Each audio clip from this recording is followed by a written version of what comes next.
as we go through these, Neil and I will make time to answer these questions. You have us for the next 90 minutes. Today we are going to talk about the. I just got freaked out by my own YouTube channel.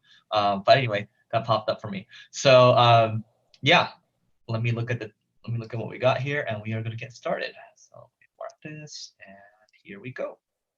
And drop your questions in. If you're in the Zoom room, if your question's really good and people upvote it, then we'll actually we'll drag you in, and then you can be live with us asking the questions. All right, here we go. Welcome to another episode of Marketing School. I'm Eric Su. And I'm Neil Patel. And today we're going to talk about how we're doing our virtual events. So Neil, do you want to give some context first as to what our event is and why we've decided to make it virtual? So we have the Marketing School Mastermind, or Growth Accelerator, as we call it, and you can learn more about that at marketingschool.io. Live. Or /live. Thank you. I forgot the /live part. And we used to do events in person, and eventually we'll go back to doing events in person. And we would bring in speakers that you wouldn't necessarily find at other events, but can really help you grow. From, people who have created multi-billion publicly traded companies, to people breaking down how they've grown their info products and millions of dollars a year in revenue, to people talking about how they're acquiring companies with no money up front, so that way they can end up growing faster. It literally takes a lot of the topics you don't hear about, you don't think about, they're not sexy, they're not popular, but if you implemented them, your marketing, your sales, your revenue would grow much faster. And people love it because they're getting great results and everyone's growing. And Eric and I do it because we also learn. We want to put on an event where we're bringing speakers that we're learning as well, instead of us just doing the speakers. So we've done in person, it's worked out well. But then COVID hit, and we're like, you know what? Why should we wait to continually help all of us, everyone in the group, to grow their business? Why can't we do it virtual and still gain the knowledge and help each other grow our businesses? Yeah, and to be transparent, Neil, real quick, one guy, Mateo, says pump up your gain a little bit. So I think it's on your focus, right? I think you can just tweak it. But anyway, as we go through this, so yeah, Neil and I initially, we were hesitant about doing the virtual event because we're like, it's not going to be the same experience. Because really, meeting the people, networking and building relationships, that's a real strong point in addition to the content, and also being able to break bread and do fun events with each other. It really goes a long way. And so we're like, there's no way we can replicate that. But we spoke to a guy, his name's Ryan Levesque, a couple weeks ago. And what we found was that he said this. He said, look, my event we were hesitant. He had a mastermind as well, and he converted it to a virtual event. And he was really hesitant. He's like, man, the audience is like kind of hesitant to do it. I'm hesitant to do it. But his event made $1.8 million. And also at the same time, the rating was the highest it ever was. It was a 9.4, I believe. His net promoter score, his NPS score, was also very high as well. And it was just a great experience across the board. And from speaking to him, we learned the reason why we're doing this virtual event now, we'll give you kind of some tactical things, is because he learned how to make it work from a networking standpoint. And he also shared some other numbers. He said another friend that he knew had 2,400 attendees. They did $6.5 million for their event. And this is not to say, oh, this is all about making money. It's not. It's more so about the experience that they created was so good. And they also got financial gains from it too. So not only was it a great event, it was also economically sustainable. So some things we're doing right now, we, instead of saying, okay, come to our virtual event, we're going to have speakers, you're going to sit for 10 hours straight, and you're just going to listen to people, and then you're going to be exhausted at the end. What we've done is, we took this page from Ryan. Basically, we're going to have networking sessions where it's capped at 5 people, and then people get a chance to actually meet each other, and there's going to be a topic for each one. And then sometimes we might change things up to another topic. We might have breakout sessions as well. And each talk is not going to be for an hour. It might be for 20 minutes or so, and there might be 20 minutes of Q&A. And then we're trying to change things up as much as we can. And another thing that we learned from Ryan too is he has a private Facebook group for this, just for the event. And for each day of the event, you go in and you only comment you only get to comment on one post. Everything else is shut down. So it's like, hey, this is day one right here. Guys, put your comments, put your questions, and then it just a bunch of engagement comes up from that. And there's someone manning that. He does the same for day two as well. So I don't want to give away all his secrets, but I'm just saying these are some changes that we're making. Also, at the same time, we're not doing everything in, again, he had a 3-day event, and it was just, everything was kind of together. It's like 10 hours, 10 hours, 10 hours. I think what we're planning to do is we did a vote yesterday to our group, and they don't want to do full days. But what we might do is we're going to do partial days, meaning it might be 2 hours or so. So 1 hour is, 2 speakers, and then the other hour is networking. And we might split it up by week. That way it gives people something else to look forward to, and we're not completely inundating them with Zooms. Because I don't know about you, Neil, but I get sick and tired of Zooms. I'm going to make it a point to cut my Zooms to like 2 or 3 a day max. So what about you? Dude, I totally agree. I hate it when everyone's just like, hey, let's go and be in front of a computer and a camera and listen in for like 8 hours a day. It just gets exhausting. It's mentally draining. And on a Yeah. side note, hopefully my gain is much better now. Yeah, you sound better. Mateo, let us know if that's okay. No, so the other thing too is Neil and I will give you an overview of kind of who's speaking for this one. So we have Brian Dean, also known as Backlinko. He's speaking. Brian Levesque from the Ask Method. He's really good at survey funnels. He's speaking. Nick Shackelford, really good with Facebook ads. Pep from Conversion XL, great with conversions. Sam Parr of The Hustle. He's got an 8-figure email newsletter business.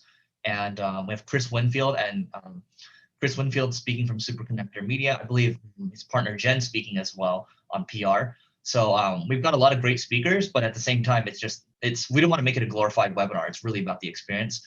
So yeah, Neil, you want to add anything else before we go? That's it. If you want to attend, make sure you go to marketingschool.io/live, LIVE. Thanks. All right, Mateo said it's perfect. Thanks for that, Mateo. By the way, guys, always call us out if our sound sounds not that good, because Neil and I are just unaware. So. And we don't have Noah today. Oh yeah, that is true too. Mark that. Although it's nice that you gave him a break. Yeah, everyone needs a break. It's crazy. Dude, even we need a break. Like I'm at the point where I'm like, I even need a break. I don't know about you. I'm good. I'll just keep going. Yeah. All right, here we go. So recording. Welcome to another episode of Marketing School. I'm Eric Sue. And I'm Neil Patel. And today we're going to talk about how your mental health affects your marketing and how to keep it healthy. So we just talked about it right before we started recording. So Neil, what's your take on this? And I don't look at it just as it affects your marketing. I think it just affects you overall. Like if you're not in the right mindset, you're not going to crank as hard versus if you have no issues and distractions. A buddy of mine lost a lot of his income from COVID-19. He lives with his parents now, and he's not in the right mindset.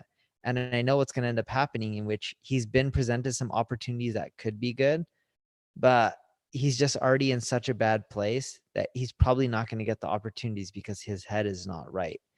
And I think the same goes with anything, whether it's opportunities, whether it's marketing, whether it's just living life and enjoying it for what it is. If you're not in the right mindset, everything really just gets derailed. Yeah. And I used to think mindset was one of those pie in the sky. It's like, oh, I don't need to worry about that. I'm fine. I'm just going to work kind of thing. And if you don't have your mind right, you're not going to take the right actions. Because if your mind's not right, you're going to be like, oh, in the morning you wake up depressed. You're not going to take the right actions, the right habits. You're not going to go out for a walk. You're not going to, go to the gym.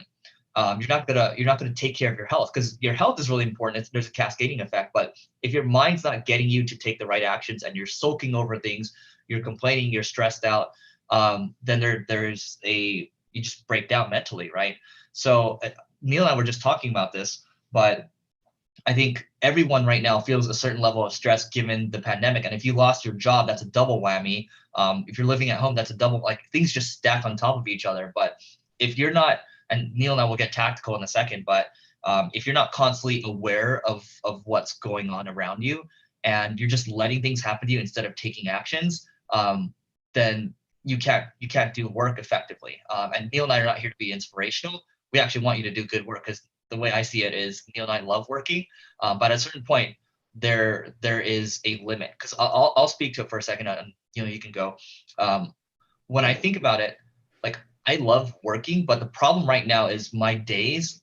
Usually, I keep my calendars blocked off. My calendar right now, calendars are like 12 to 14 Zoom calls a day, and it's just too much. Neil, I know you keep your calendar clean usually, but you can see for me, this is why I'm reaching a point where like today, after this, I'm just gonna I'm gonna go drive somewhere and get some fresh air, because in downtown LA, I don't walk around a lot. Yeah, you and I have opposite calendars, because even when we do our recordings, you're the one who typically picks the day and the time, and I just accept. So I have a rule where I don't do more than it's supposed to be 2 calls a day, but sometimes it gets to 3 calls a day, but that's my limit. And that doesn't mean I won't talk to other coworkers or anything like that, because there's no office, but it's more so like I'll limit myself to no more than 2 calls, whether it's interviews or just random calls not related to my core business. And I would consider podcasting one of them, right? So I consider this a call, and that goes against the tally, because it's not like if I don't do this podcast today, it's not going to really affect my business tomorrow or the next day. But one thing that I've done to really help my mindset is, one, limit how many calls I do, because it just keeps my mind clear and allows me to think about other stuff and get a lot of work done. I'm big on execution, because if you fill your time calendar up with things that don't produce a direct ROI, you're going to end up finding yourself getting burned out much quicker. The second thing I do is I optimize life by thinking about this one little simple thing. When things are going really good for you, remember, there's always people out there who have it much better than you. When things are going really terrible for you, remember, there's people out there who have it much worse than you. So that keeps me really level-headed, and it keeps me at a state where I don't have too many ups and downs, and that allows me to focus and get more things done with a more clear mind. Yeah, on my end, I definitely agree. Like usually I would have a couple of phone calls, and now it's just totally stacked up. And I think it's just COVID hit, and I'm just like everything just built up, and I broke from my usual pattern. But starting next week, I'm having my assistant basically cap it at 4 per day. 3 sounds even better. Ideally 0. But a couple things. So people pay lip service to when this all rolled out, the COVID, the lockdowns hit in the United States. I actually started meditating again, and that helped a ton, because there's a ton of meditation apps out there. There's the Calms, the Headspaces of the world. Peloton has a great meditation app, but time off too. So what we've done, even today, so right now we're recording this. It's actually a 3-day weekend for the United States, but we actually on the agency side, we gave people the day off, just to give them a mental health day. But beyond that too, we also told leadership team to take, we staggered out the days that they would take off, and they would encourage their directs to take days off too. So I think time off is important, because people are, stressed in different ways, and you don't know how they're handling it, right? And also, this is counterproductive or counterintuitive, but giving some time to actually be productive, and not trying to, make use of every single bit of time, right? Because right now, your team members are no longer, they're not commuting anymore. At the same time, there's a lot of stress going on. They might have friends or family members that have lost their jobs, or they've got sick. So there's just a lot going on. And I think, for machines like Neil and myself, sometimes it's hard to be aware of it, until you actually think about it. And then the other thing I'll say is,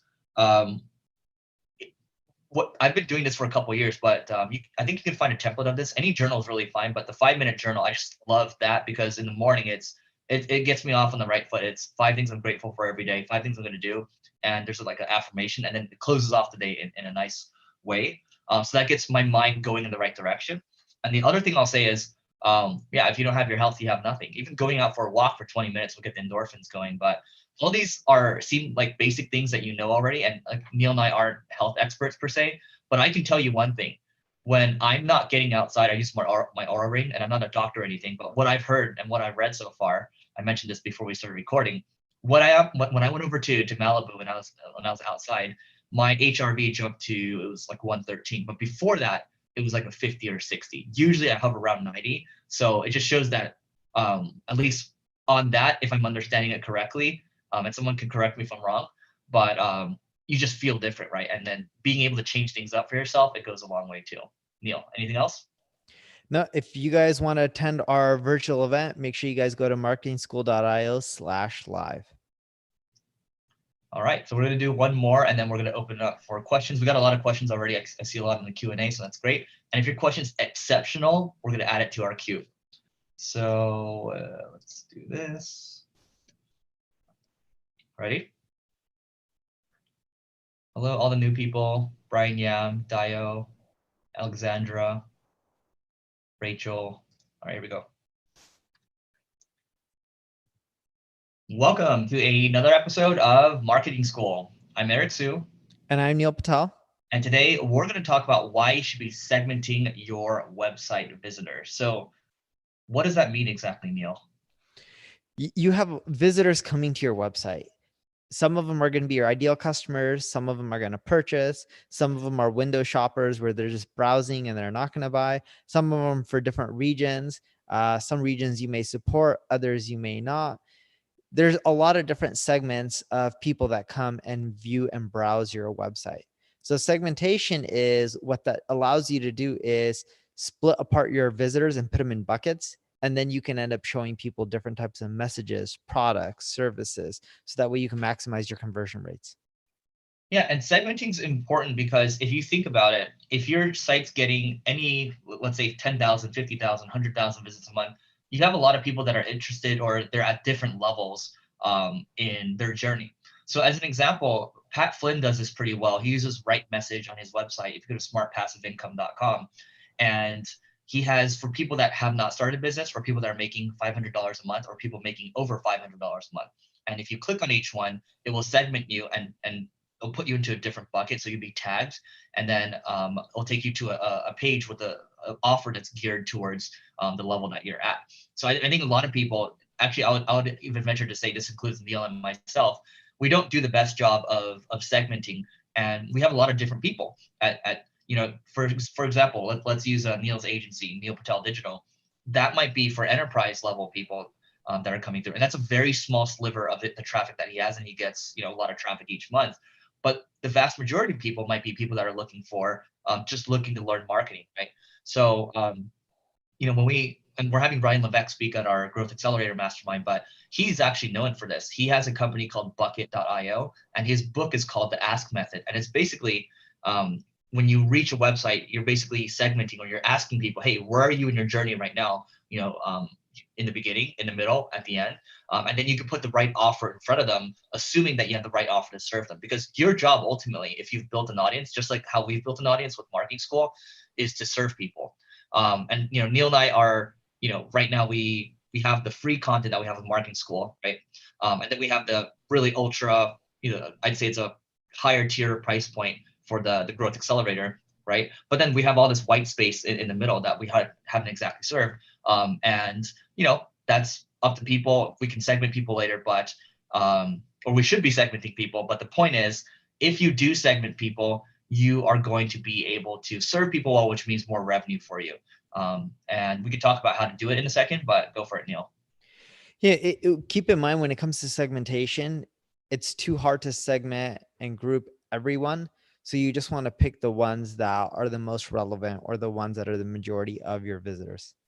Yeah, you don't want to give too many options. If you give them I think over 3 options is way too much. People be like, oh, but I have this, I have this, I have this. Ideally, it's just 2 to 3 max, and then you put the right offer there. You don't want to make it too confusing, because imagine you going, when you did go to a restaurant before, when there's too much stuff on the menu, it gets overwhelming, and then you don't want to make people think. Let's just put it that way. Yep. So the easiest way to segment is through form fields, through browser detection. What I mean by browser detection is language, IP address. There's quite a few softwares out there that help you to segment and even enrich your data, because when you enrich the visitor data, it makes it easier to segment. Like, for example, if someone's coming from Microsoft, or the person visiting your site, who they are because they're logged in, it makes it much easier to segment than if you don't have any of that data. But the quickest and the easiest way to segment is based on language, based on location, and based on them selecting certain form fields, because then the segmentation data is 100% accurate, or as accurate as that it could be, because they gave you the data, versus you making your own assumptions and then segmenting from there. Yeah, and so the apps that we talked about, there's Bucket.io, and then Ryan's coming out with a new version of that in a couple of weeks or months, I believe. And then there is Right Message. You can use those. Those are simple ways to do it. Kind of what Neil's talking about is it can be a little more complex. So if you're talking about enriching, you might pull data from Clearbit. There's other data sources you can pull from as well. And Neil and I have talked about customer data platforms. So we were able to uncover, basically, to Neil's point, if someone from Coca-Cola visits our site, an example of this might be changing the call to actions on our site being, enterprise level services, and then we might personalize it a little more and say, we help companies like Coca-Cola grow, right? That's a really easy way of personalization. But making use of the data that you have is going to make people feel better as well, because when it's personalized and the experience is customized for them, that is going to increase your conversion rates. Neil, anything else? The biggest thing, and I can't emphasize this enough, is when everyone does segmentation, most of the people, they're trying to come up with like 100 different scenarios and saying, for this person, I'm going to show this, and for this other person, I'm going to show this. It just gets too overwhelming. Try to stick with only a few scenarios. I'm not talking about like 5. I'm talking about like 2 or 3 max. Start from there, and then you can segment more and more later on after you're seeing more conversions. But I would start off with probably 2 segments to start off with, maybe 3 max. All right, so that is it for today. Go to Marketing School on the IO/live, that's LIVE, to learn about our virtual growth accelerator, which still includes live events. Okay. Anyway, that's it for today, and we'll see you tomorrow. All right, it's question time. So Allison says, what changes have you seen since Google's recent Korra update? I'll tell you what changes I've seen. I see my traffic drop. Okay, before that, there's a good update where my traffic's shot up, and now my traffic has dropped. You, Neil? First off, Eric and I are big believers that if the traffic wasn't converting, it doesn't make the biggest difference. So both of us, our traffic grew, but then our conversions didn't really grow at all. Another thing to note too is, like if you saw traffic dips yesterday or today, it also could be because of holidays, right? Europe has a big holiday that was on Thursday and it carries over into Friday. We have Memorial Day coming into Monday, so that also can mess up the stats, at least when you're looking, Eric, because I do know that you don't check the holiday stuff whenever you look at traffic drops. Yeah, I forget. But the big changes that I saw was sites that updated their content more frequently had the best gains out of anyone else, or were able to maintain their traffic more than anyone else from all the data that we analyzed. And that goes back to, don't just focus on writing new content. Make sure your old, outdated, stale content is now up to date and fresh and provides value to users. Cool. Man, we have a ton of questions. Holy crap. Jose, I'm gonna set you live in a second. So you got 2 upvotes on yours in Zoom. I do want to cover a question here. I'm looking at the social channels right now. Structuring equity deals, Mike, that actually is interesting. How to structure your deals with your CTO in terms of equity, etc. I think we'll convert that into a real question. Verk says, can I still get a job in 2020? Because of coronavirus, most businesses are in loss. I just graduated from high school. I have 2 to 3 years of experience in digital marketing. Absolutely, you can get a job. And I think it's amazing that you're in high school and you have 2 to 3 years of experience in digital marketing, because people still need help right now. There's industries, if you look at it, the Slacks of the world, the Zooms of the world, there's business. My point is, there's businesses doing well right now. And even for the businesses that can't necessarily afford you, you can always try to negotiate a deal for later. Saying, hey, I'll work for free for a little bit, but I do want to negotiate something for the longer term. By the way, we get this question quite a bit. There's a lot of people looking for jobs. So yeah, if you're motivated, you stand out, then great. So Jose, we're going to set you live. We're going to answer this one, and then we're going to move to recording. So get ready, Jose. All right. Take a co-host. All right, Jose, you are back. You made it 2 weeks in a row. You may have to unmute though. Yeah, I don't want to unmute you in case something's going on. Or maybe he's not even there right now. We can answer it though. Yeah. Go for it. Answer the question. He's back. Oh, he's there. Jose, I'm here. live? Can you hear me?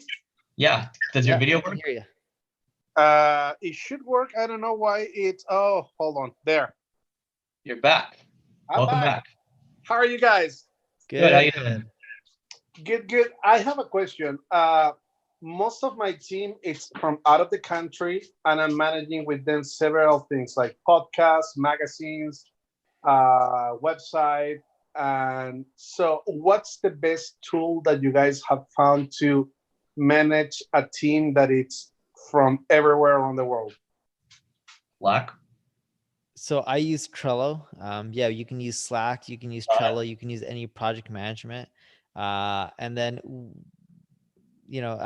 Slack we mainly use for like communication, talking as a team. And then you Okay, can see it all there and you have different channels. And then we use Trello for making sure the tasks are getting done and you can put like deadlines and due dates on the cards. perfect. So I'll give you a couple, Jose. There's Slack, Asana. You might want to write these down. Slack is great for communication. Asana or Trello is great for project management. We use Notion for internal wiki documentation. And Okay, the fourth thing that's probably the biggest is setting some type of operating cadence for your business. So a lot of people like using Traction. We use Traction. There's people that use different entrepreneurial operating systems. That's going to give you a cadence that your entire team can operate on.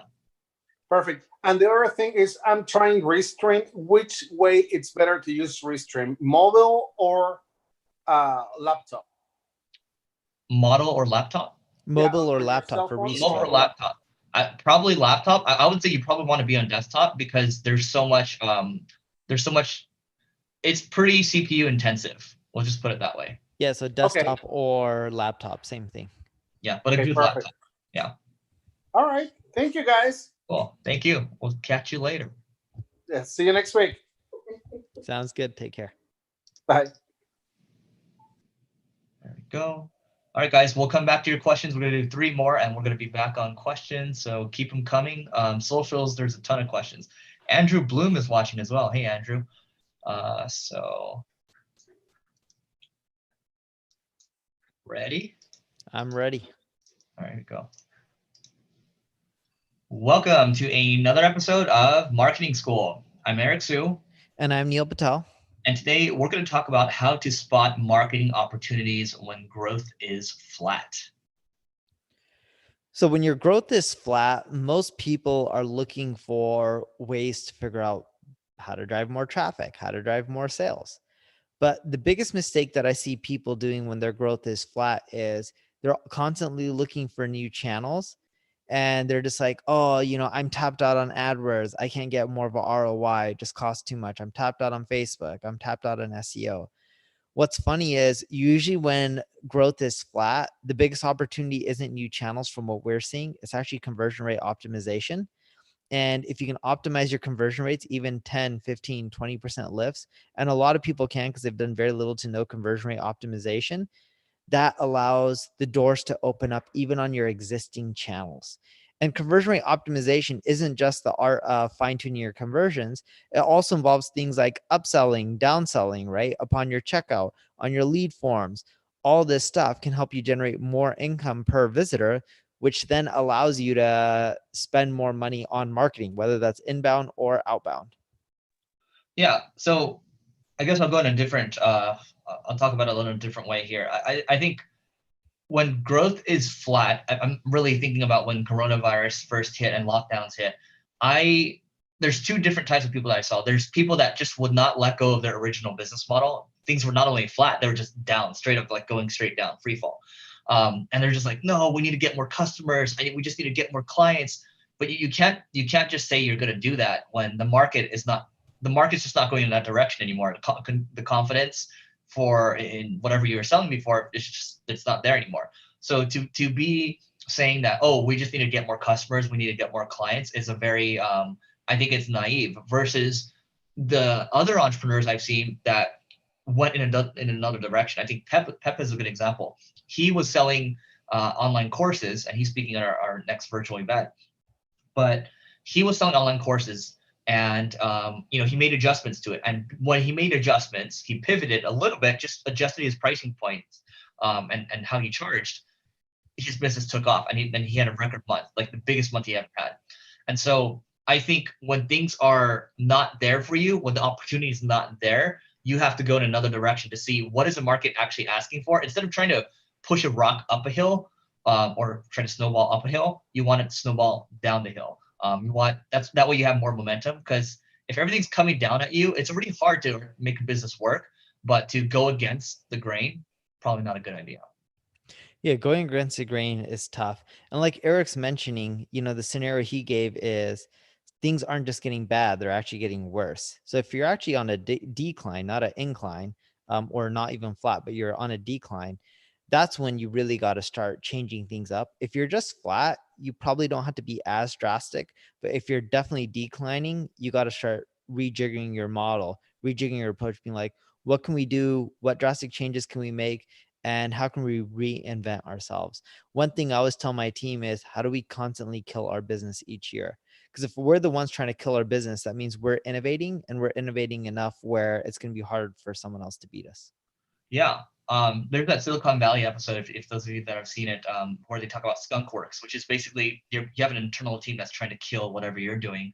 And I know for some other companies, they have a RevOps team. So think of this as, again, this team is focused on new initiatives and trying to make a lot of stuff that you're doing irrelevant, right? So maybe you don't have time to do it right now, but I think it's just good to understand that if companies are prioritizing that, they're constantly trying to kill themselves. Think about what else can you do that might be a little different. Sometimes, to Neil's point earlier, you don't need to go.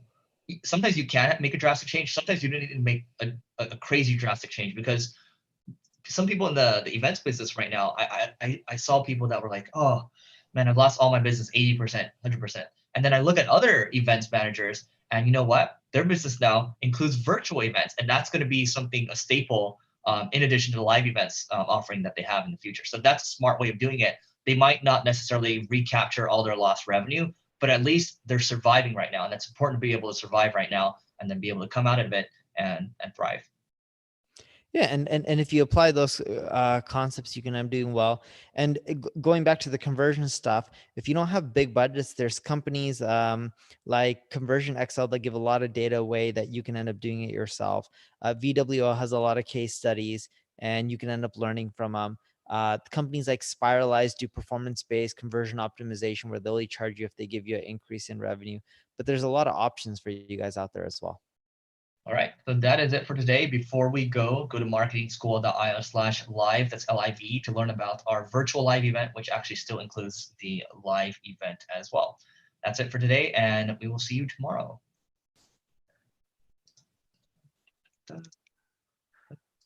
Ready? I'm ready. Welcome to another episode of Marketing School. I'm Eric Su. And I'm Neil Patel. And today we're going to talk about what's changed in marketing since the lockdown. So we've been locked down for how long? 8 weeks, 9 weeks? Yeah, I would say like 2+ months at Yeah, this point. 2 months. My hair is getting crazy. I don't know how your hair's thing, like, you just like shave it. But anyway, that's a separate question. Yeah, I don't. I just shave my own head. I always have. So I That's save the great. money on the haircut. That's smart. That's smart of you. Okay. So what has changed in marketing since the lockdown? Well, initially, at least what we can talk about what happened out the gate. I'll just say right out the gate, when the lockdown happened, for most people, they shut down their marketing, because a lot of what they were saying at the time, a lot of their marketing messages, all the campaigns they put together, no longer were relevant.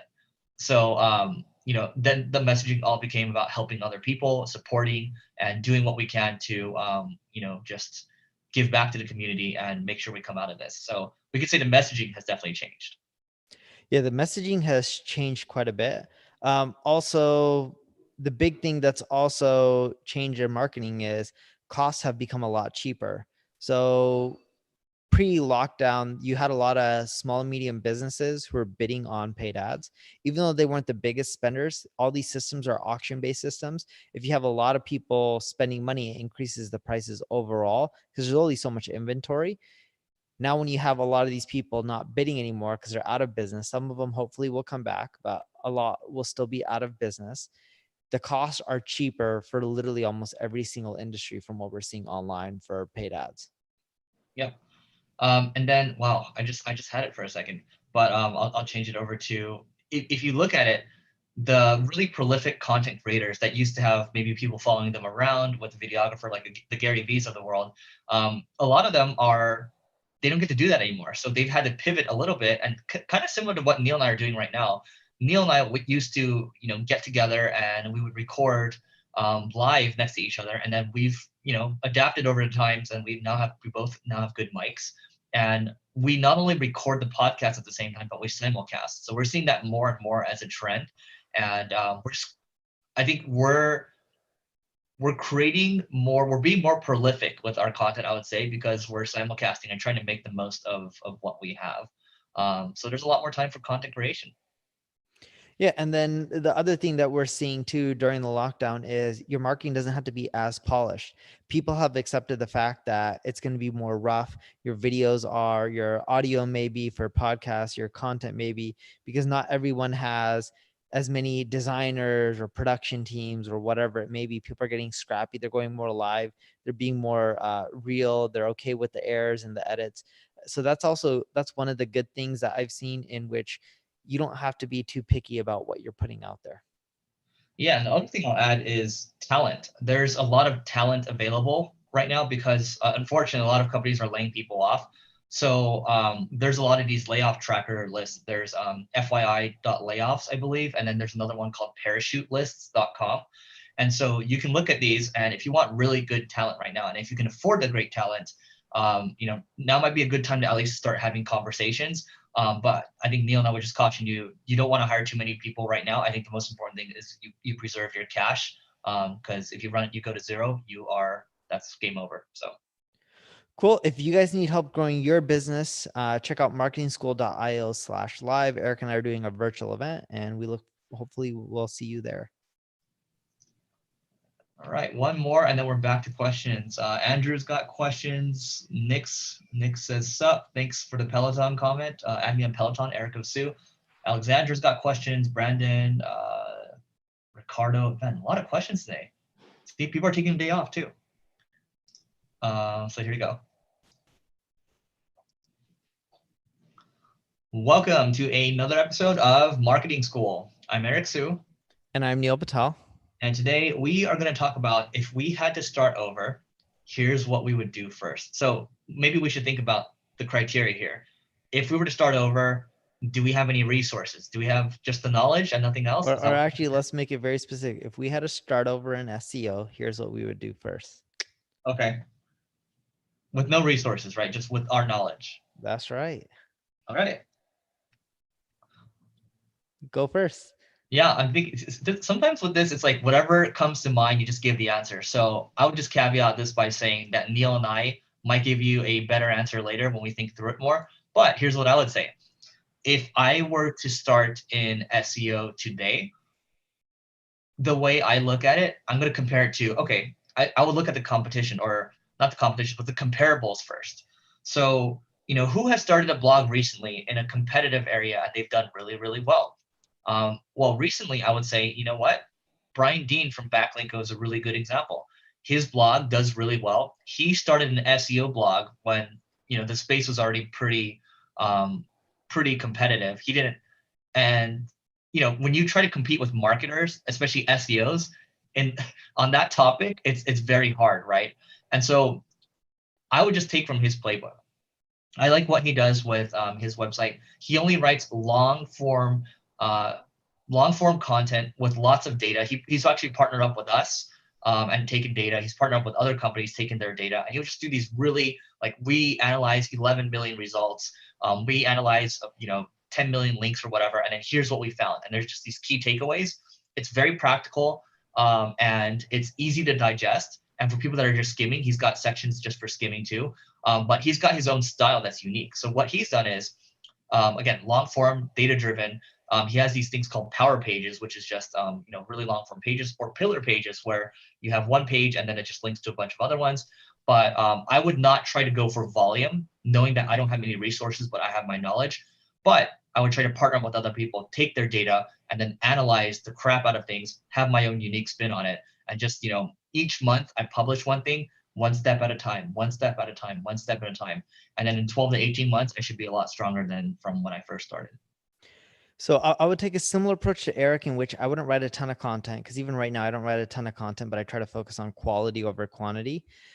But the big thing that would change is, everyone always says in SEO, the riches are in the niches, and you want to create these niche sites and go after them really hard.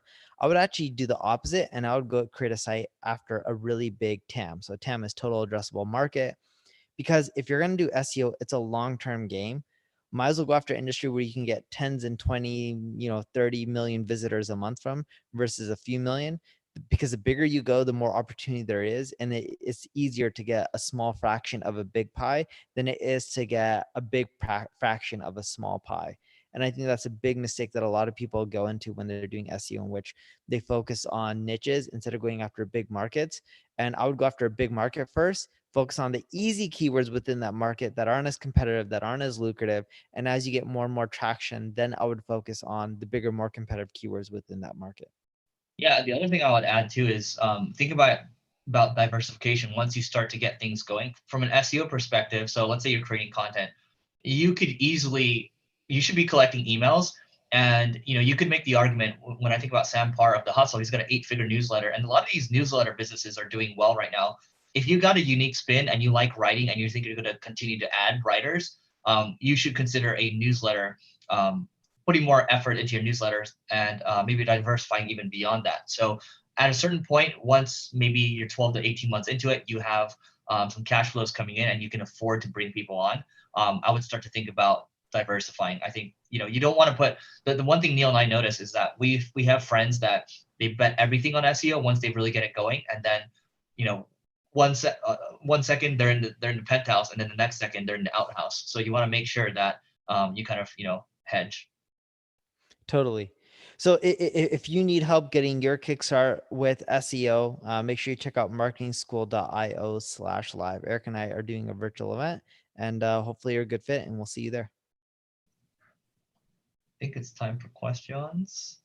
All right, so let's see. Andrew Bloom's got a question here. Andrew, I'm only answering this directly because Andrew was a former Single Brain team member. Which of the favorite brands have the best COVID statements to their customers, and what makes them so unique? I don't really remember anybody. Everybody's like, "We're with you." In fact, I would say most of the messaging is terrible. Like, what are you with? Like, what you're just trying to like be top of mind. You're just like, it's not genuinely helpful, and it feels fake to me. You might as well not write anything. So at least for me, Neil, I guess I'm being pessimistic here. We didn't really write any COVID messaging to our email list, but we did reach out to our customers, and we did build that personal relationship or strengthen that personal relationship by just straight up like, hey, what do you need right now? It's not like I'm trying to sell you extra stuff. It's like, what do you need? So I don't know. Maybe I'm jaded. No, I think you're right. A lot of the COVID messaging that I saw out there was like too generic. I even started seeing TV commercials of people leaving messages talking about how like, yeah, we're here to help you. I'm like, okay, that sounds good. Your TV commercial is very sentimental. I appreciate the thought, but they would have been better off just giving that money to people and helping them out, or making their products more discounted. Did you like not fold your laundry or something? No, it's a blanket. Oh, all right. Allison here has got a question. If you both did start all over again, would you want to start an SEO, or would you have chosen a different starting point in general? That's a good I would question. probably pick paid ads. Yeah, it's faster. Uh-huh. Yeah, knowing what we know right now, I think we'd probably go after that.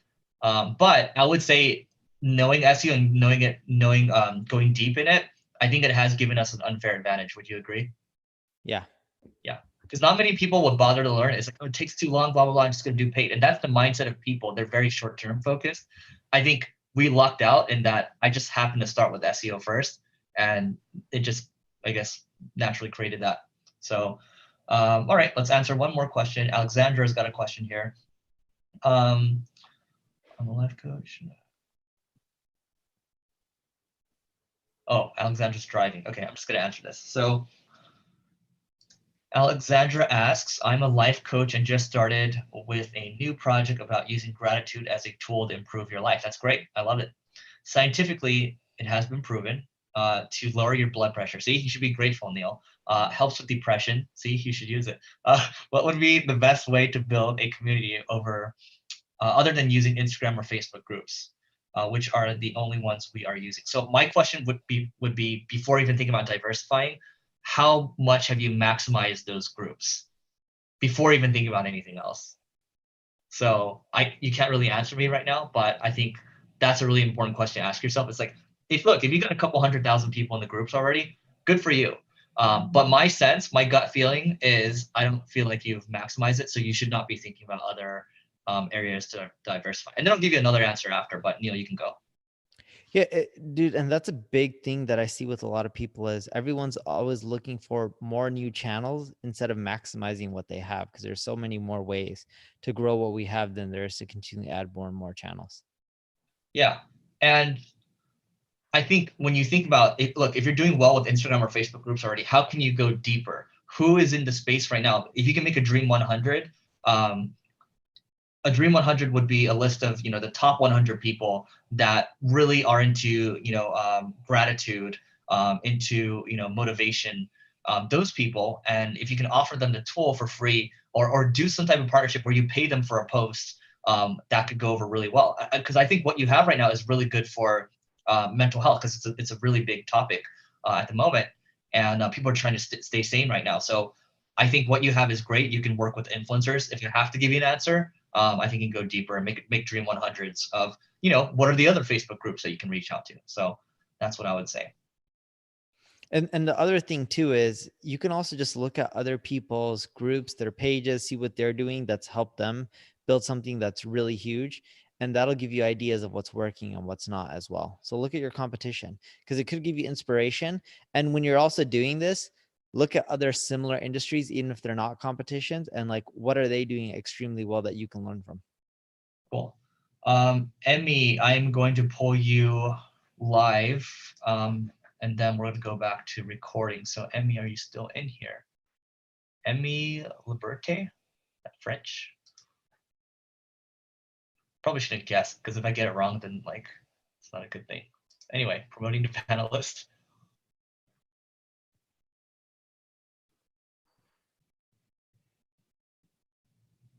I don't know if it worked. Oh, there we go. And then Emmy, I'm making you a co-host.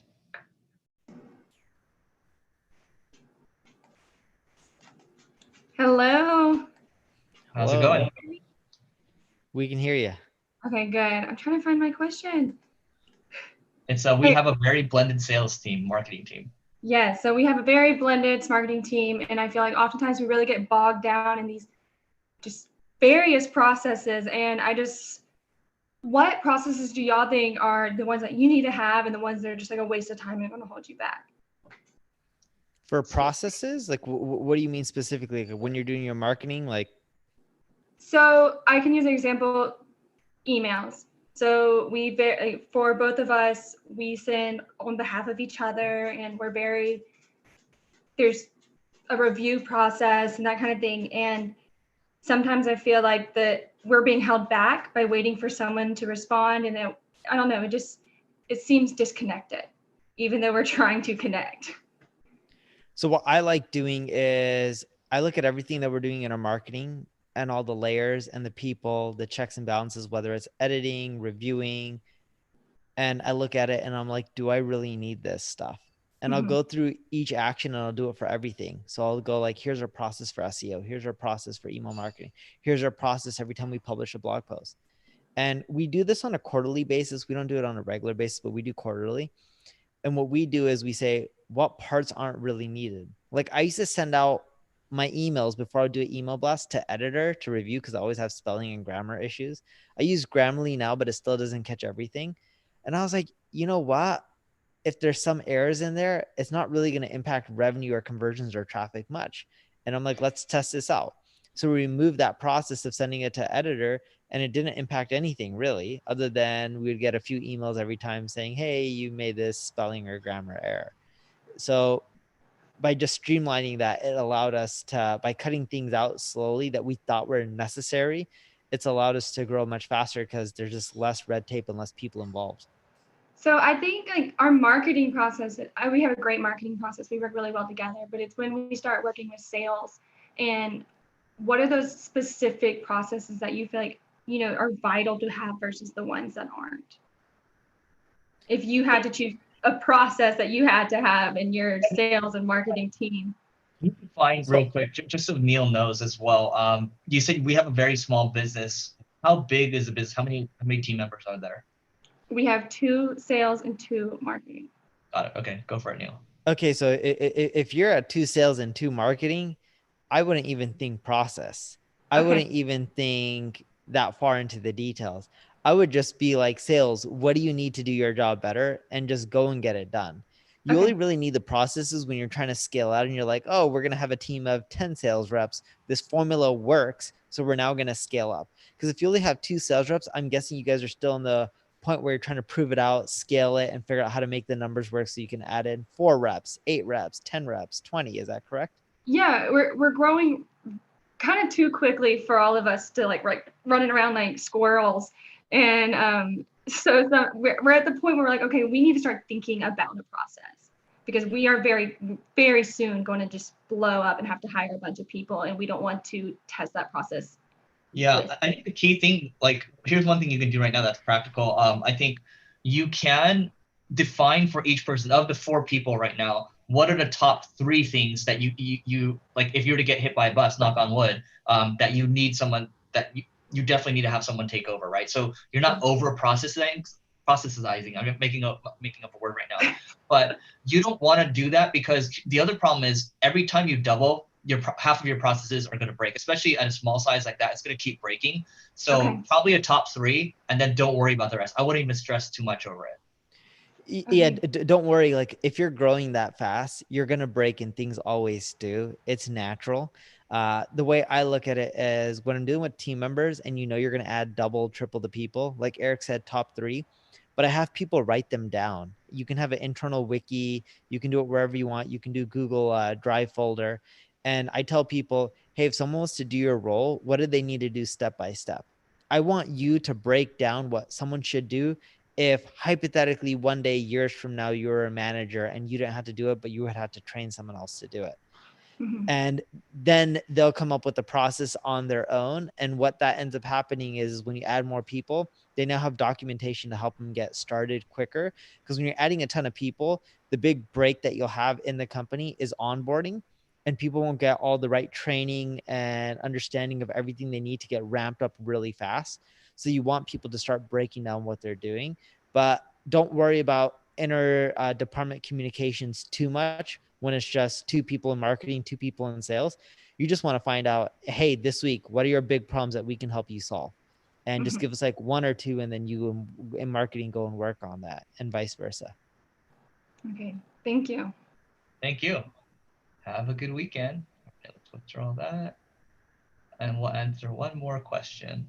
So Matthew asks, is being on a marketing team by yourself as an intern a bad experience? I don't necessarily think so, because you can learn a lot. It's probably a bad thing for your company to have you on the marketing team by yourself. That's their fault. But at the same time, you take this as an opportunity to learn as much as you can, suck up as much as you can, and then get the hell out of there. Or if you do really well, who knows? You'll go from an intern to maybe running the whole marketing department because you're the only person there. Yeah, 2 sides to it. One side I see is mismanagement. The other side is, yes, it absolutely is a big opportunity. But I think there's something fundamentally wrong when it's just you. So, but it could be a really small company. So maybe, it depends. Let's answer one more. Sanitizer. What?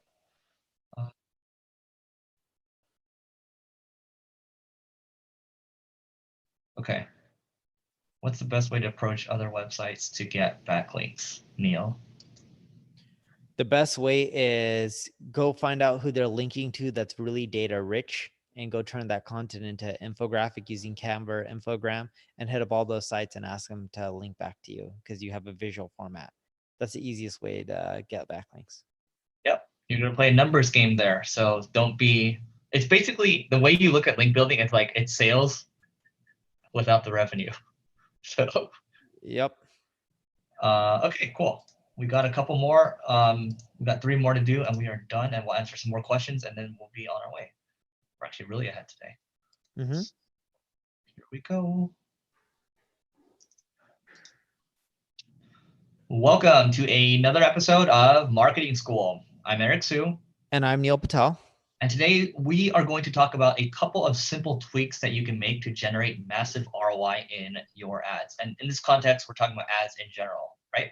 So We're talking about ads in general, whether it's CPC like Google AdWords or whether it's YouTube video ads or whether it's Facebook ads. But yeah, we're talking about ads in general, even display and banner ads.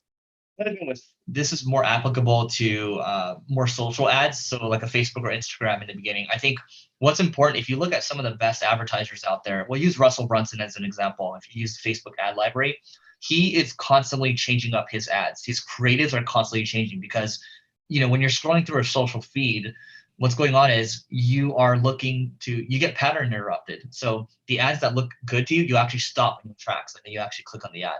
So for him, he's constantly testing, like, how do I make a new pattern interrupt? And then what's going to happen is people are going to copy his pattern interrupt. And then what happens is it just becomes the new normal. And you don't want that to happen. So, you know, for us, at least for one of our offerings, every week I'm writing new copy and every week we're coming up with new concepts. It's pretty funny. Noah, there's like pictures of me like riding rockets with like a cowboy hat.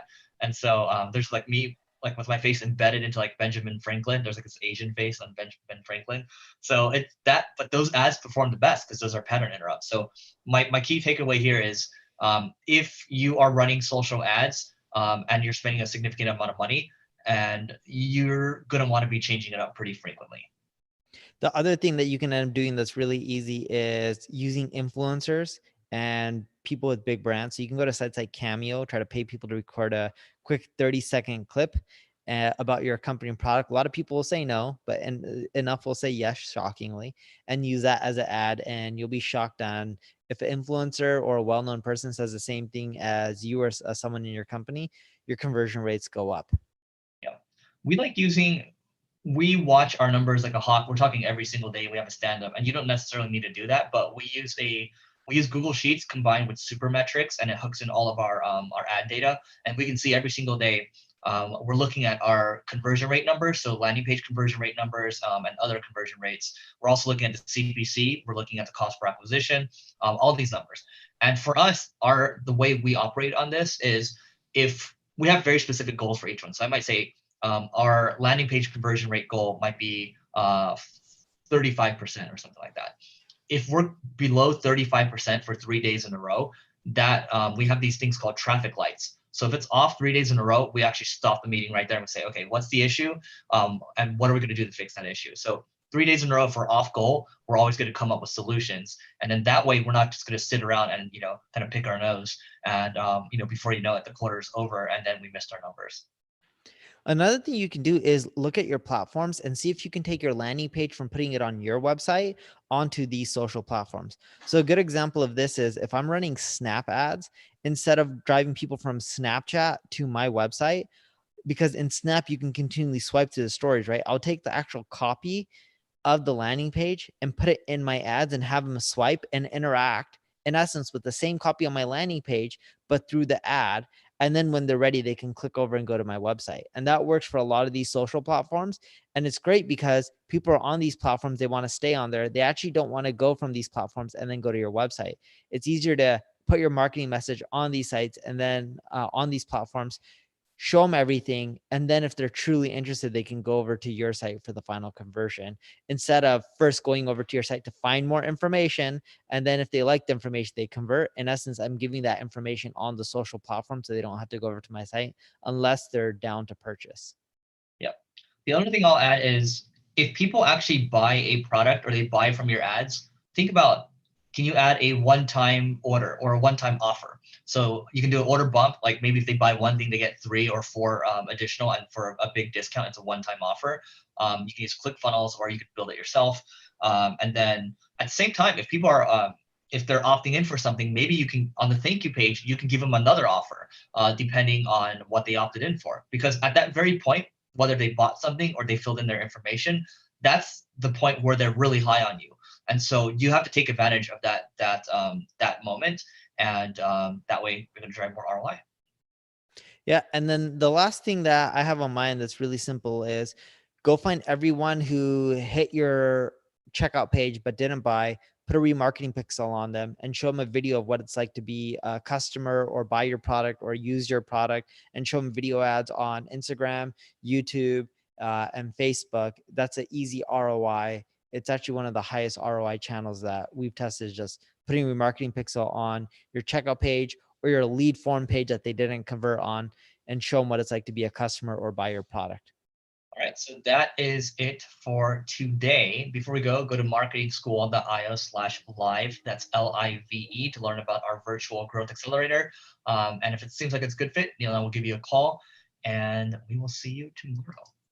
By the way, guys, I forgot to test this.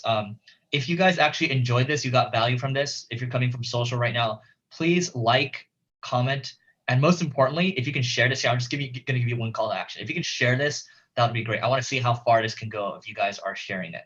So Neil and I are super appreciative of you watching on your Friday. And then here we go. The next one. Welcome to another episode of, oh, you know what? We're gonna restart this. So I'm gonna clap again. Srinivas actually asked for Neil to do the intro, so you're gonna do it. All right. Welcome to another episode of Marketing School. I'm Neil Patel. And I'm Eric Sue. And today we're going to discuss e-commerce is challenging. No, e-commerce is changing. Here's how to prepare. Dude, look at that. I definitely wasn't prepared to do this intro. Yeah, we're prepared to do the episode, guys. So that's what's important. So e-commerce is changing. As a matter of fact, Shopify stock is going through the roof right now. So you want to talk about preparing? A lot of people right now, we have a guy in the Growth Accelerator, dude, he's crushing it with his Shopify store. So if you're just starting out, I would say, there's a lot of there's more advanced, but there's for beginners too. If you want to just get started, go to Shopify first. I'm going to give you a very basic starting point first. Yeah, and the thing with e-commerce is like, isn't Amazon saying right now like every day is like Black Friday, or was that Shopify? It was one or the other that was saying like every day is like Black Friday. It's Shopify. It's just ridiculous. The big thing with e-commerce right now is you would have a lot of big sites in e-commerce like the Amazons of the world selling everything. But what's doing really well right now is people just selling one product and that's it. You may have your upsells and downsells, but just like a one product e-commerce store. I know someone who just sells insoles for high heels. And she's like, yeah, a lot of high heel shoes are uncomfortable. She created better insoles for high heels. And I think she's doing around like $230,000, $240,000 a month in profit. Yeah, I think it's so fashion's coming back. What is high-end luxury fashion? Not so much, right? So I think what's important, there's this link that I shared. If you Google COVID-19 within, I think you should be able to find this. Basically, it's numbers around how e-commerce is performing right now. So covid19.within.co, and they have this thing called the retail pulse. So you can see where trends are right now. And what I would say is, if you're in e-commerce, in terms of how to prepare, what would you say people need to do, Neil, for people that are a little more established right now? So you're saying what was it again? If you're e-commerce? If you're e-commerce, you're more established. Let's say you're doing at least 100 grand a month. What should people be doing to prepare right now? The big thing is make sure that you have your inventory. I think if you don't have a good supply chain and you don't have a ton of inventory going, you could end up getting screwed. The other big thing with e-commerce, if you're trying to adapt and your goal is you're trying to maintain, right? Or is it to grow? To grow. The other thing that I would do is, if your e-commerce is, spend a lot of money on conversion rate optimization. There's way too many people that are spending time trying to figure out new ad channels, figuring out new creatives, instead of just focusing on, hey, how do I maximize my conversions, my upsells, my downsells, my funnels, so that way I can scale from 100 to 200 to 300. Because if you don't have that funnel right, over time, it's already proven, other than COVID, that ads continually rise even during a recession. I think COVID was a rare circumstance because you had a lot of people who had to shut down because their business couldn't have people. But I would really focus on conversion optimization, because it's pretty much a guarantee just like taxes, that Google ads and Facebook ads are going to go up a year from now and going to be more expensive 3 years from now, and even more expensive 5 years from now. Yep. I think related to conversion rate optimization is talking about optimizing your funnel too. So in the last episode, I talked about having a one-time offer or an order bump on your thank you pages. So the most important thing, I think, at least to me, or one of the most important things, is making sure you have your supply chain locked down. Because if you run out of inventory, it doesn't matter how much you can scale your ads. But assuming you have that locked down, you're driving people. They buy in the thank you page. You throw up another offer right there, and then maybe there's another offer right after. Again, ClickFunnels does really good with this, and I think a lot of people in the e-commerce world are not taking as much advantage as they could be. And then the other thing I would say too is so I remember I bought some silver coins just to kind of be safe if I have to evacuate. But I bought silver coins, and they were actually out of inventory. So if you're out of inventory, they actually said, hey, would you like us to text you when we're back when we have inventory again? So I thought that was really nice, and I'm pretty sure there's a Shopify app for that. And I'm pretty sure most of the other platforms have them as well. So that was helpful, and I came back, and it was a big conversion for them. So yeah, and then the other thing too is think about subscriptions. E-commerce, it's been around there for a long time, but a lot of products that you sell, people will constantly need. Why not get them to subscribe and continually send them products? So think of your e-commerce business and turn it into a subscription business, kind of like Chewy. I think Chewy offers subscriptions, and even Amazon does as well, versus just selling people something one-off, especially if they continually need your product, like Burst. Burst offers really amazing floss. I don't know if you use it, Eric. It's legit. why is it amazing?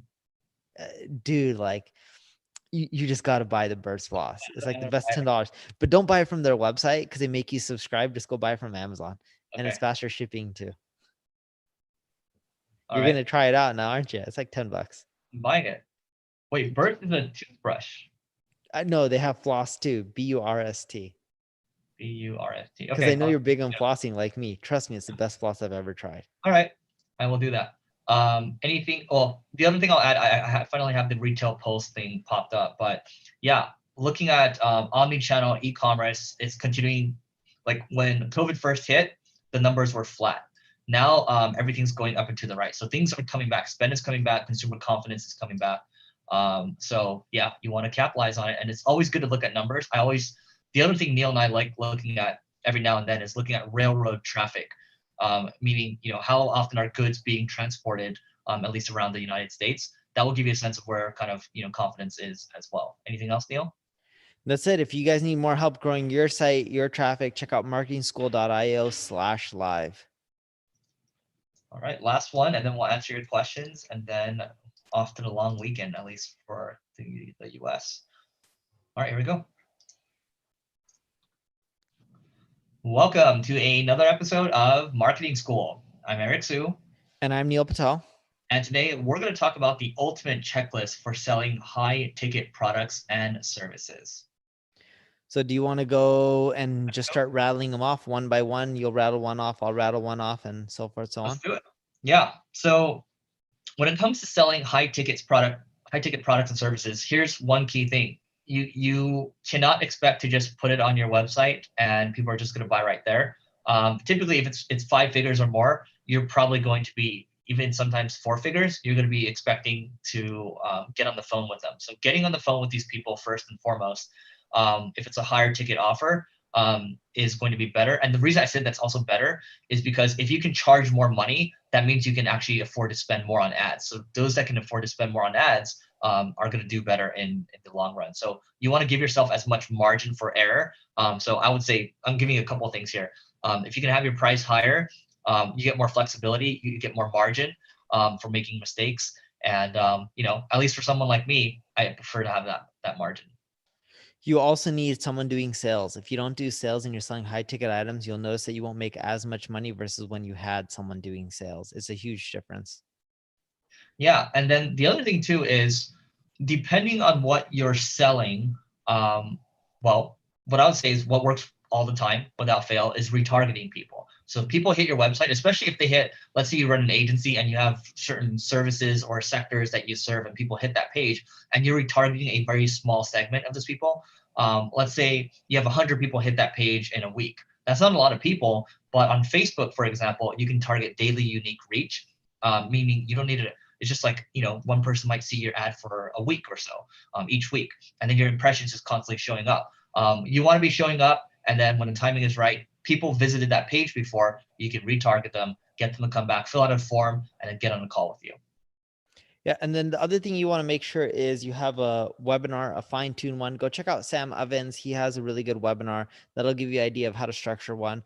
Russell Brunson also has a perfect webinar formula. You can learn more about that on YouTube as well. But a webinar allows people to get more comfortable with you. It handles a lot of the objections, and it increases your conversion rates as well. You can also use EverWebinar or EverWebinar or Webinar Jam to also host your webinars. Yeah, and the other thing is, think about building a Ascension funnel. So I would recommend reading the book .com Secrets. That's by Russell Brunson. But the whole idea is you might drive people into your email list first. Or you might drive people to get a free book, free plus shipping offer. Then the next offer that you might throw out might be a higher tier. Maybe it might be $50, and then $200.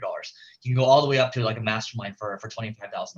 You don't need to make it that complex, but to be able to ascend people to a point where they're ready to buy, because only a very small segment of people on your list are going to be ready to take your highest offer. The other ones need to ascend up there. So you gotta kind of help them get up to the highest tier. Yeah, and the other thing that you'll want to end up doing is making sure your price points are above $1,000. The moment it's below $1,000, it makes it really hard to make your ads profitable. And what you'll find is, even if you have $2,000, $3,000, $5,000 price point, it's not just as simple as easy as increasing your prices and you'll get more sales. You'll also have to figure out what can you offer that seems like it's worth $10,000 or really is worth $10,000, and you're giving it for a really good deal, like $1,000 or $2,000. Yeah, and after you collect the leads, let's say you're driving people to a webinar, you have the email. Don't forget to continue marketing to them. And when I say that, I don't mean spamming them. What I mean is constantly reaching out to them and telling stories. So, I like writing Seinfeld emails where I might talk about how my day went, and then at the very end, it might be an offer to book a call with, my sales team. Or another example might be every quarter or so, let's say you opt into my real estate list where I'm going to sell you a beautiful house. Maybe you're not ready to buy a house immediately, but you like following my content. So every quarter or so, I might reach out and say, hey, Neil, are you still interested in buying a house? So this is the 9-word email that was created by or coined by Dean Jackson, who's a great copywriter, and he actually happens to be in the real estate space. So don't forget, your email list is your asset. So continue to think about how you can utilize it. Yeah, and then the other thing from my end is make sure you try to figure out how you can add in countdown timers and really have your product expire where no one can buy it after a certain time. It's a great way to generate way more sales. Yeah, and the other thing I'll add too is if you have people applying for a phone call, I like adding a survey at the as the next step. And based on the questions that they answer, they might say, I don't have the financial services to afford this right now. Well, in that case, I might drive them to another funnel saying, hey, if you don't have the financial services, here's a payment plan option for you. A lot of people, when they answer negatively, they'll just kind of let them sit and be like, okay, we can't serve them, we'll just cancel the call. But this is kind of a way of segmenting people based on where they're at. And if you can actually serve them, great. If you can't, then that's fine as well. But that's what I would do. Yep. That's pretty much it from my end. Do you have anything else from your end? I think we could save these for another episode, another time. I think we gave a bunch already. So that is it for today. Go to marketingschool.io/live. That's LIVE to learn about the virtual growth accelerator. Neil and I will give you a call if it looks like it's a good fit, and we'll see you tomorrow. All right, guys, we'll answer like 2 or 3 questions, and then Neil and I gotta go. By the way, if you guys like this, please share this. Share this on any social channel you're on right now. Spread the love. And someone asks, here, I'm gonna give this question to you. This comes from Zad Magus. Srinivas, do we need $100,000 watches? Neil, would you like to answer that? No, you don't. Right now, especially in this economy, save all the money you can. I used to be a big believer, like, don't get me wrong, it's helped me generate business over the years. But if you look at me now, I wear shitty t-shirts, I wear shorts. I just don't even care. And the point I'm trying to make is I think the world is changing. If you're younger, it does help. But what I mean, the world is changing in which there's a lot of jobs now where people don't care what you wear. There's a lot of industries that don't require nice, fancy clothes. There's not a lot of people who are just like, yeah, I want to be in New York and I need to be wearing a suit to work. All the people I know who are in New York, who are in finance and hedge funds, they're wearing t-shirt and shorts and they're working out of Florida or the Hamptons or some other random place out there. But I think the world is changing where people don't care about this stuff as much anymore. Bots, Eric says, okay, here's a question. So do you think marketing is in its core a bit manipulative? I think it's persuasive. If you want to call that manipulation, so hard to say that word. You know, I think it's manipulative if you're selling products or services that suck. If you're actually selling something that's really good for people, I don't look at it as manipulation. That would be persuasion in an ethical way. So you want to wield the tool for good. We'll just put it that way. Luxury 2.0 is Allbirds, Tesla, Patagonia vest. Let's see. Brian's got a question here. Thanks for these questions, or thanks for these podcasts as always. Thank you for listening. I am freelancing on the side of a full-time job. It's good for you. And with smaller clients, they want me to do everything, including things that are not within my expertise, like web dev. At what point do you think it makes sense to transition to onboarding other freelancers from a site like Fiverr? As soon as possible. I would say don't even try to make money right now. I would say just take the revenue, try to drive it into these other places so you can build leverage, because if you keep doing the work, you're going to find that you're not going to be able to scale the thing and you're going to be stuck at where you are. And the moment you start doing everything for everyone and they're very reliant and they're small businesses, you also find that your churn drastically goes down. Yep. Can't be everything to everyone. So we'll answer one more. So email marketing, sendy.com, self-hosted, or any other email marketing company. Neil used ConvertKit. I use Drip. Noah Kagan just came out with SendFox, which has a freemium version, but so does ConvertKit. So. Yeah, but the freemium version of SendFox is like one email every minute or something like that. It's terrible. I didn't even know that.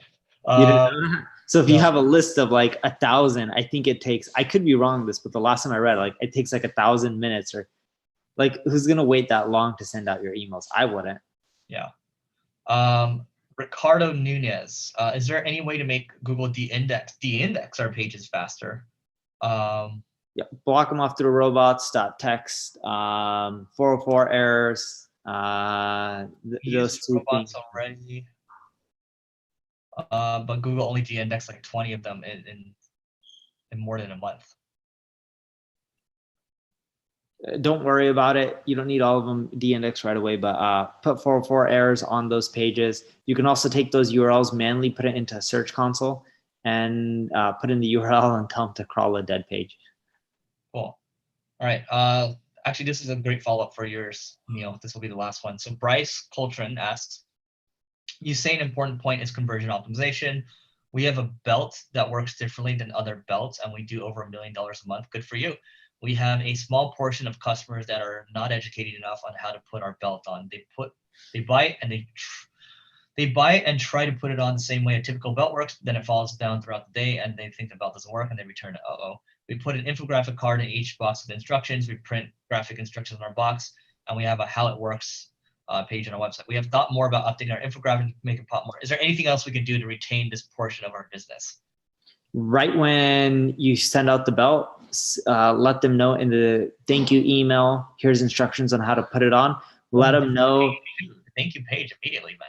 Yeah. And I would let them know in the email and saying, hey, this is how you need to put on the belt. Eric mentioned the thank you page. I would actually do a little thank you page a little bit differently. So instead of a thank you page, I'd be like, stop, you need to know this. And be like, you have to watch this video. Yes. So, and show the video, and just, you can put your belt has already been purchased, but you need to watch this, and break that down in that video right then and there. But instead of calling a page a thank you page, I would have it more as like, stop, you need to watch this. And then and the video can say, thank you for buying the belt, but this belt isn't a normal belt, and here's what you need to know. And we're going to have this in the card and this in the box or whatever. But if you just say like a thank you page and you show the video, you're going to get a lot of people to click X. I think that's why your stop message is actually better, in my opinion, because it's like a warning. It's like, so I think you need to be, like to Neil's point earlier, a lot more upfront about it. And a thank you page is just too nice, and they're just going to skip out of it because it's a normal experience. Because you don't have a normal experience, you need to give them an abnormal experience right there. So that is it for today, guys. Please share this again. This really helps us grow because we're testing this with live, and this is the first thing I'm asked to share. Mike, we're going to answer your question on CTO and equity deal structure the next time we do this. But I'll tell you what. If you email me, eric@signalbrain.com, I'll send you something around that. Okay. But we're gonna do an episode next time on it. So that is it for today, guys. Have a good weekend.